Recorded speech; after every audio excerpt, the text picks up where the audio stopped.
தமிழக முன்னாள் தலைவரும் தமிழக முன்னாள் முதலமைச்சருமான மறைந்த டாக்டர் மு. கலைஞர் கருணாநிதியின் 6வது ஆண்டு நினைவு தினத்தை தமிழகம் முழுவதும் திமுகவினரும் பொதுமக்களும் அனுசரித்து அஞ்சலி செலுத்தி வருகின்றனர். இந்த நிலையில் குன்னூர் கண்டோன்மெண்ட் சின்னவண்டி சோலை பகுதியில் கலைஞரின் நினைவு தினத்தை கண்டோன்மெண்ட் சின்னவண்டி சோலை 6வது வார்டு பகுதியில் டாக்டர் கலைஞரின் 6வது ஆண்டு நினைவு தினத்தை முன்னாள் கண்டோன்மெண்ட் துணைத் தலைவர் வினோத்குமார் தலைமையில் அனுசரிக்கப்பட்டது.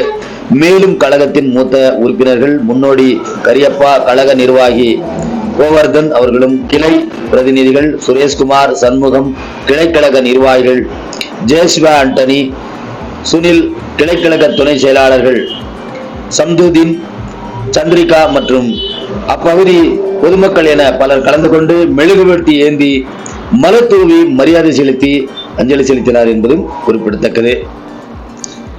நீலகிரி மாவட்டத்தில் இருந்து செய்தியாளர் டேனில்.